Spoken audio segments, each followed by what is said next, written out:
Silakan dibenahi sendiri. Karena dulu saya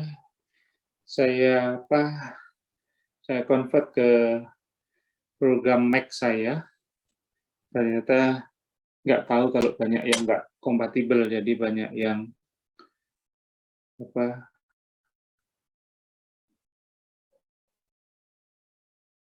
hilang simbol-simbolnya.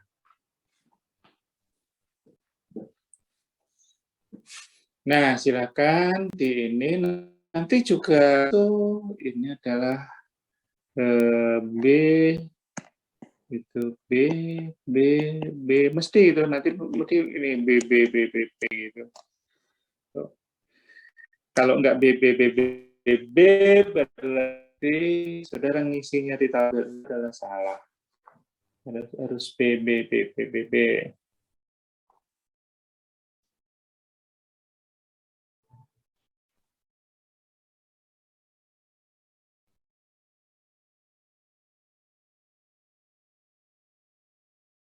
Oke. Ada pertanyaan silahkan kalau ada yang tanya ya. Boleh menyela Pak, misalkan Pak masih bingung,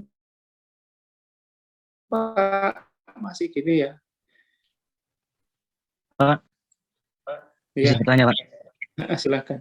Kan untuk masalah silogisme, saya pernah mendengar mempelajari kalau semisal jika kedua premis sisi negatif, maka tidak dapat diambil kesimpulan. Apa begitu, Pak?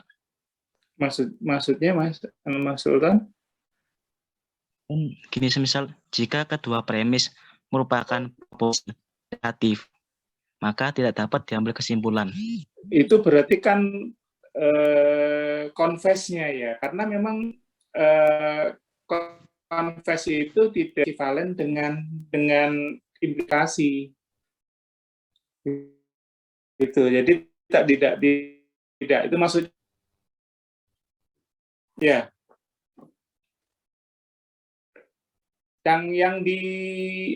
Yang setara antara implikasi, invest, confess dan kembalikan ke situ.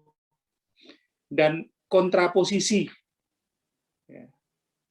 Posisinya di mana? Apakah itu sebagai kontraposisinya, apakah confess-nya atau invest-nya. Kemudian di yang kesetaraannya. Nah, kalau ternyata ya, pernyataannya dulu ya, maksudnya pernyataan simbol. Kalau kita bicara implikasi itu kan ada 4 bentuk, yaitu bentuk implikasi, kemudian ada invest, ada confess, ada kontraposisi. Nah, itu kan dari keempat itu kan berpasangan-pasangan. Ngerti maksud saya? Iya.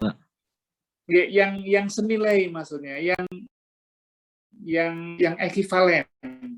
Nah, yang ekivalen, pernyataan yang ekivalen itulah yang kebenarannya adalah sama.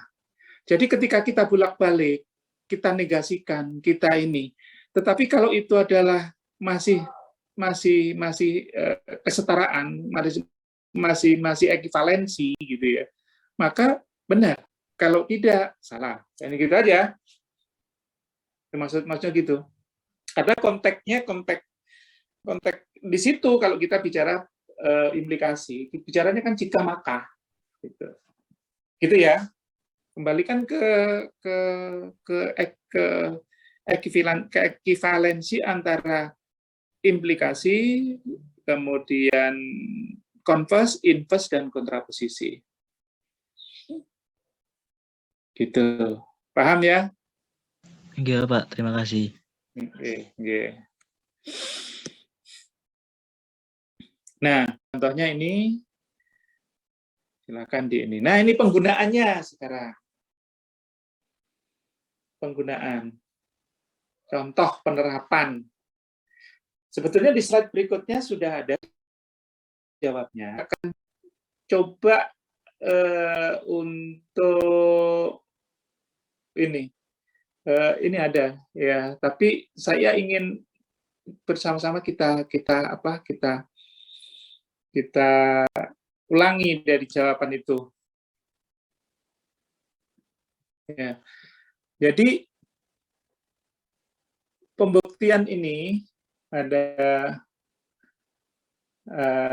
langkah gitu ya, bukti ya. Bukti, kemudian ada langkah, kemudian ada alasan. Ya.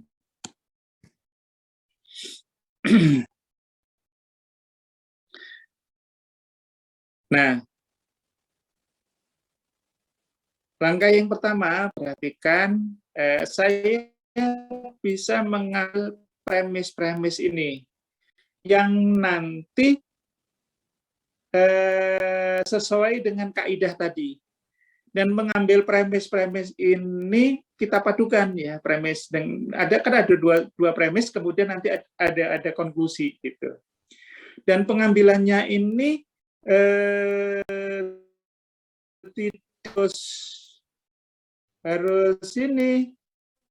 harus urut.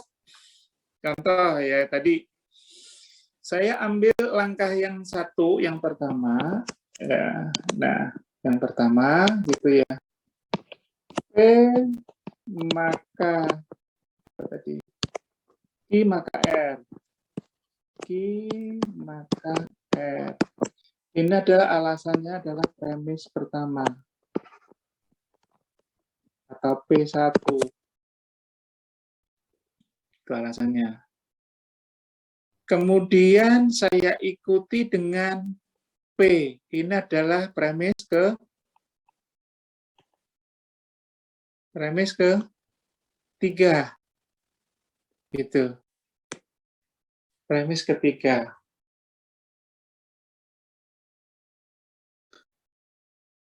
Nah, dari dua premis ini, dari dua pernyataan ini, apa konklusi kita? Ini sudah kita bisa ambil konklusi. Ini arahnya adalah kita akan menuju ke R. Kalau nanti bawah sendiri sudah R, itu adalah benar. Dan premisnya itu kita pakai semua. Gitu.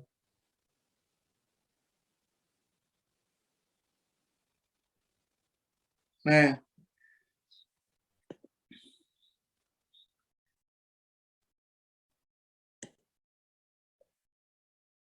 maka ini bisa kita simpulkan adalah Q maka R. Apa alasannya?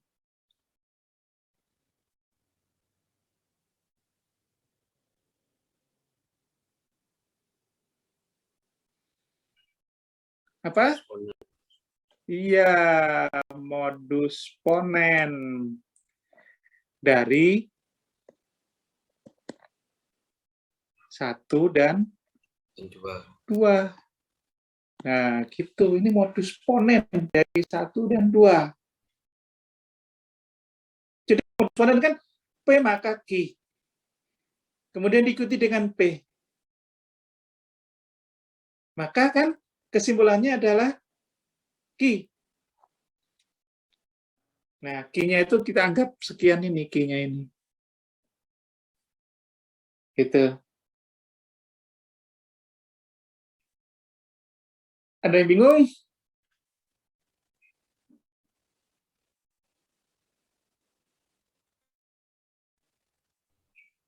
Yang keempat,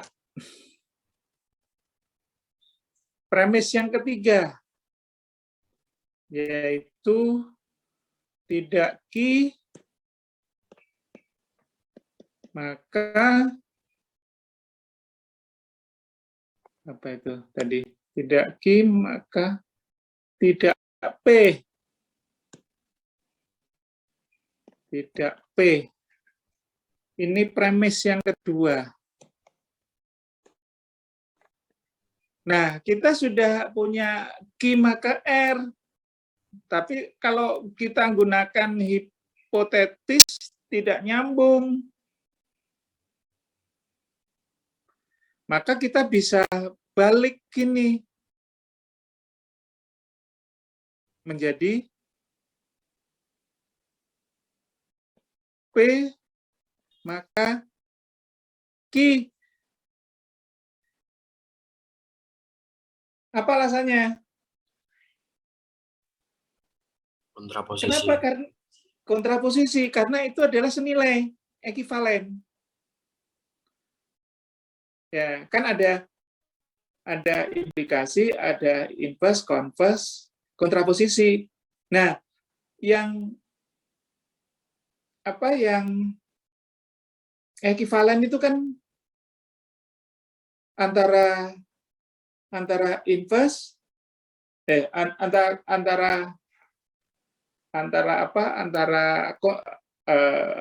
antara implikasi dengan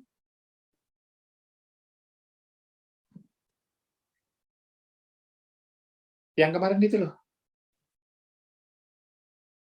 Di slide berapa itu? Slide ketiga kalau nggak salah. Jangan dilupakan. Ya, itu kontraposisi. Itu senilai. Yang tadi juga yang ditanyakan tadi. Ya. Nah, berarti ini ada yang keenam itu ada hubungan ini kesimpulan, ada silogisme tadi, yaitu P maka R. Ini adalah silogisme hipotetik dari 6 ya, 6 dan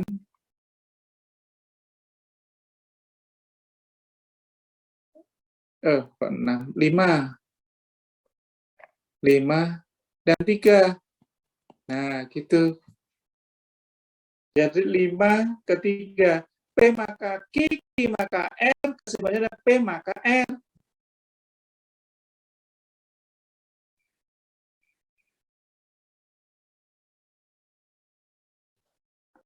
Kemudian yang ke-7, ini adalah langsung bisa kita simpulkan R. Berarti benar. Apa alasannya? Modus ponen. 6 dan 2. Sip. Nah, itu. Ya udah. Kesimpulannya itu.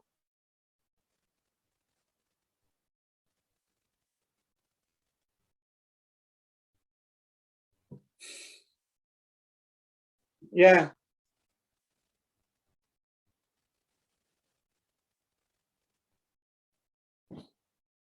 Ada yang bingung? Artinya kita bawa ke langkah yang terakhir itu harus R.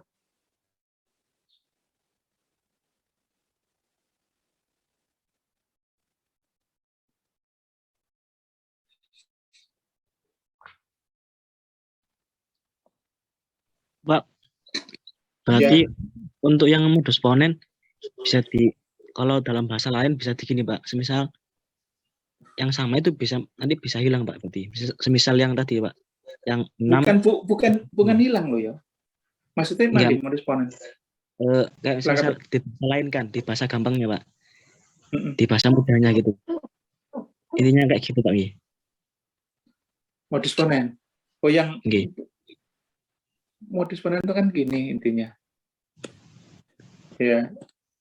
P maka Q ya.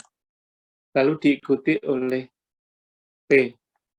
Maka kan kesimpulannya adalah apa? Q kan? Kita ambil ini, yang belakang ini. Kita kan mengambil kesimpulannya. Kesimpulannya apa kalau ada premis ini? Ya, ada 2 premis. Q, ya kita ambil aja Q-nya saja. Seperti ini tadi. Ini P maka Q maka R. Ya, ini nih. Kalau diikuti oleh P, maka diambil yang R. Itu. Maksudnya menghilangkan gitu ya?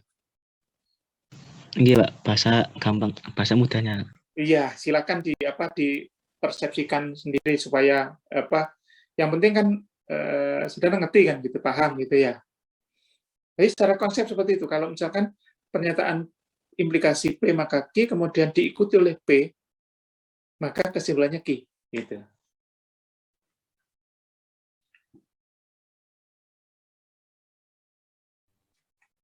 Oke, ada lagi. Itu ini ada di slide ya, di slide. Nah ini. Nah, sama.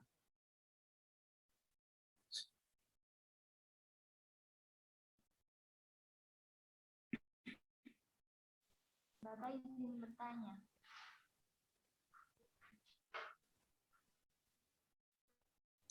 Kayak ada suara kecil ingin tanya. Silakan.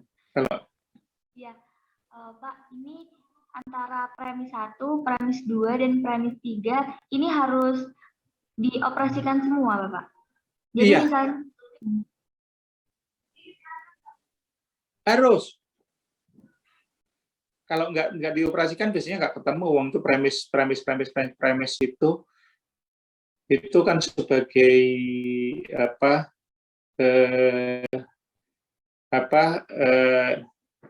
hipotesisnya gitu ya. Kemudian dari hipotesis itu konklusinya apa kan gitu, kesimpulannya. Kalau kita melewati hipotesisnya ya berarti hipotesis itu kan ada yang nggak berfungsi kan gitu. Padahal itu harusnya fungsi semua. Yang tadi kan ada 3 premis kan ada semua ini. Sudah langkah ke-1, langkah kedua, langkah ketiga. Dan itu premis itu bisa digunakan berulang malahan gitu ya. Bisa digunakan berulang tetapi tidak boleh ditinggal.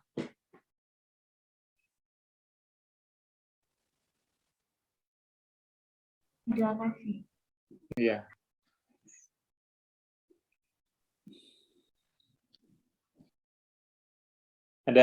Ada lagi yang Bapak boleh tanya lagi, Pak. Iya, silakan. Itu Pak, untuk yang modus tollens, Pak. Kan premis 1, jika P maka Q, untuk Diikuti premis tidak duanya, tidak Q. Q, maka Kalau tidak semisal, P. kalau semisal tidak P itu gimana Pak nanti Pak? Kalau misal ada gitu. Apanya? Kalau semisal premis duanya tidak P itu bagaimana semisal gitu Pak? Enggak, itu aturannya modus tollens seperti itu. Berarti Ya berarti kalau tidak mengacu pada modus tollens. Kalau modus tollens acuannya adalah harus diikuti oleh tidak Q, bukan tidak P. Gitu. Kalau Mas gini ya maksudnya. Misalkan P maka Q. Kemudian ini P1-nya. P2-nya itu tidak, maksudnya apa? Tidak P. Ya, iya Pak. nggak bisa disimpulkan misalkan tidak Q, nggak gitu. Itu bukan modus tollens. Tapi kalau di sini ada tidak P, lah ini ada tidak gitu. Bisa disimpulkan tidak Q. Boleh. Tidak P maka tidak Q. Diikuti dengan tidak P maka kesimpulannya tidak Q. Tapi bukan modus tollens, melainkan modus Ponen. Nah, gitu. Boleh kalau seperti itu. Ya, kalau modus tollens itu adalah P maka Q diikuti tidak Q maka tidak P. Oh iya Pak. Ya. Berarti kalau yang modus tollens tadi sama modus ponen yang premis 1 itu kalau dua-duanya negasi berarti bisa Pak ini. Bisa. Dengan negasi tidak P maka tidak Q. Diikuti tidak P maka tidak Q. Boleh. Iya Pak, terima kasih. Ya.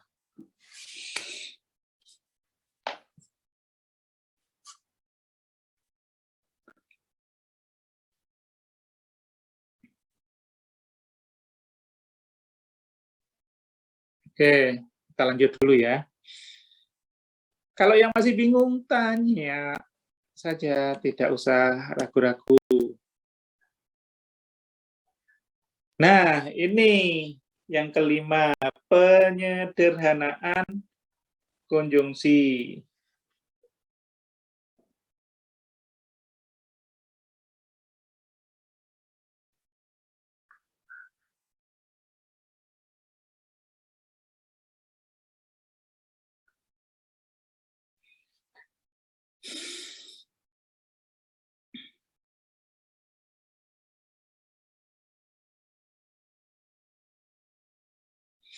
Jadi kalau misalkan gini, ada pernyataan premisnya itu hanya satu sebetulnya.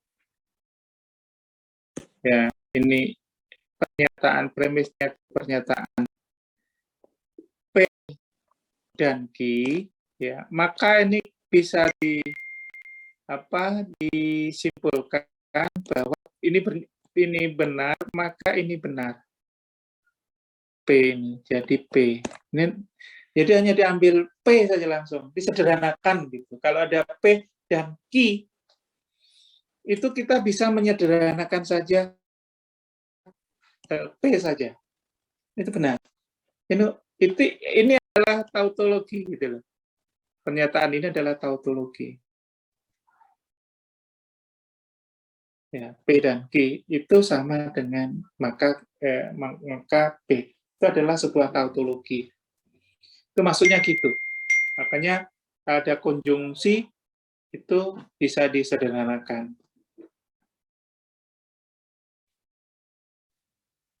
P. Itu juga Q. Ya.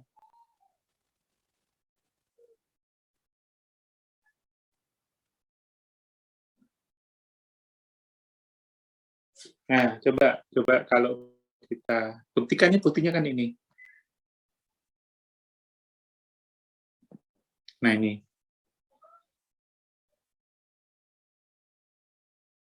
Ya, jadi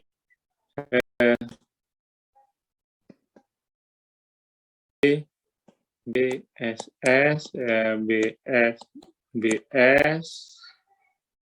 Nah, ini kan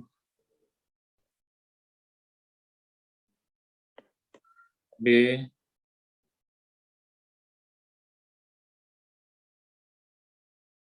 S ya, ini gini. Maka P ini adalah B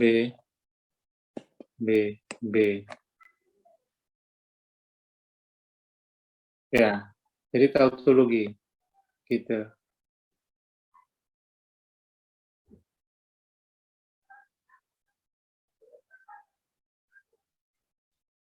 Nah, sekarang gini, bagaimana kalau ke ini, P dan Q,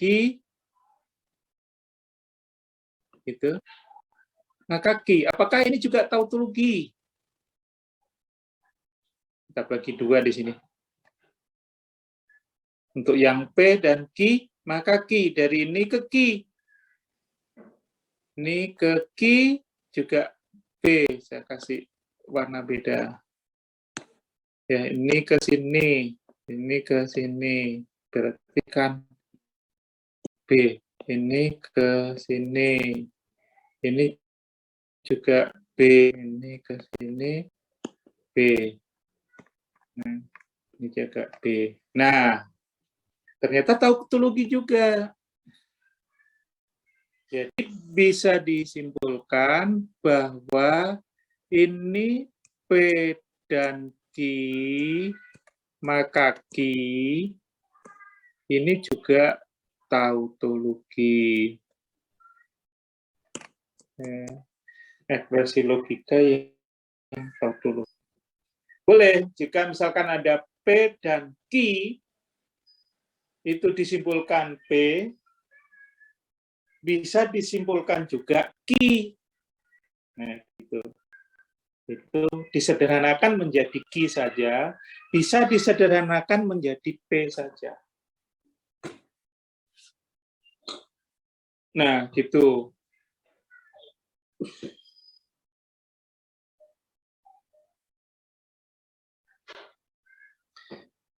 Namanya penyederhanaan konjungsi. Ya.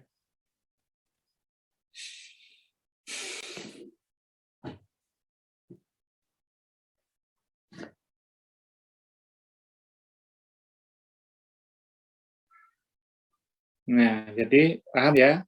Jadi bisa kalau ada P dan Q itu bisa disederhanakan menjadi P saja atau bisa disederhanakan menjadi Q saja. Nah, itu. Nah, kalau ini penguatan. Kalau ada sebuah premis P saja, maka bisa dikuatkan. Namanya penguatan disjungtif, disjungsi. Ya. Kalau dan tadi bisa dihilangkan salah satunya. Kalau atas bisa ditambah pernyataan apapun. Ya. Ini adalah sebuah pernyataan yang tautologi. Ya, kalau misalkan premisnya P, maka kita bisa menambah P atau Q. Namanya penguatan. Ya, penguatan. Jadi kalau dan ini adalah tautologi. Pernyataan ini adalah tautologi.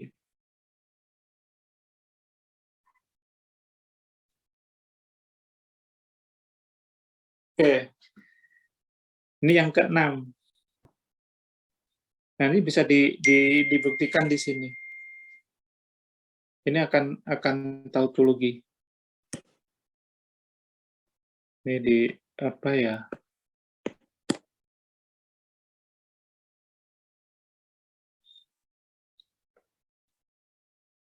Hilang semua anunya ya, yang kasihnya silakan diperbaiki di situ. Saya belum sempat memperbaiki.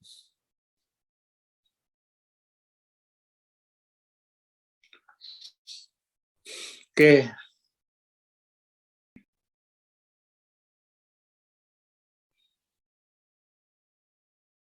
Nanti di sini akan B, B, B, B. Nah, itu.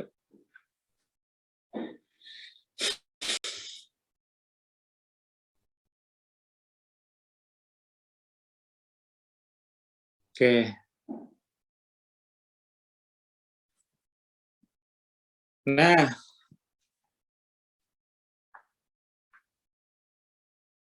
contoh soalnya.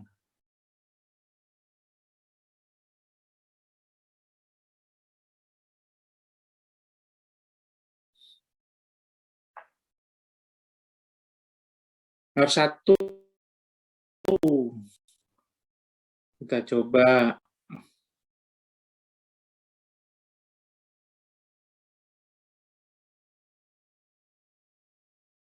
Ayo dari 4 ini kita coba dulu, nanti bisa hasilnya bisa diupload di grup.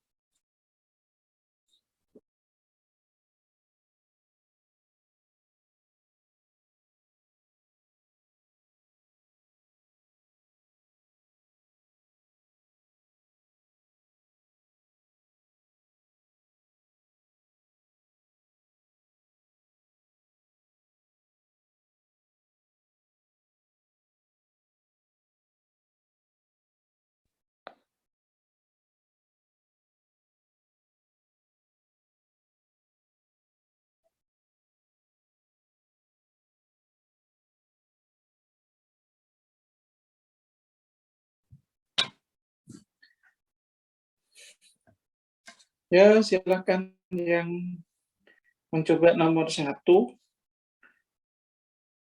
Kalau yang sudah ini, silakan foto kemudian dimasukkan ke grup supaya temannya tahu. Itu nanti kita koreksi bersama-sama.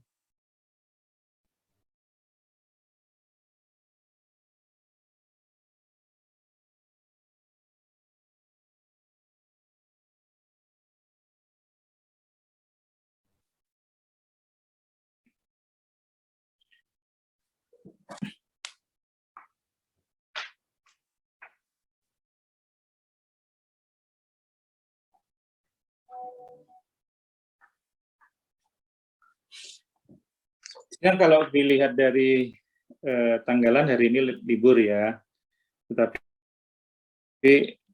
merahnya digeser oleh pemerintah gitu ya, nggak tahu alasannya apa. Jadi Maulud Nabinya ya tetap hari ini sebetulnya, tapi liburnya aja digeser besok. Jadi kalau besok nggak ada kuliah, kalau sekarang ada kuliah.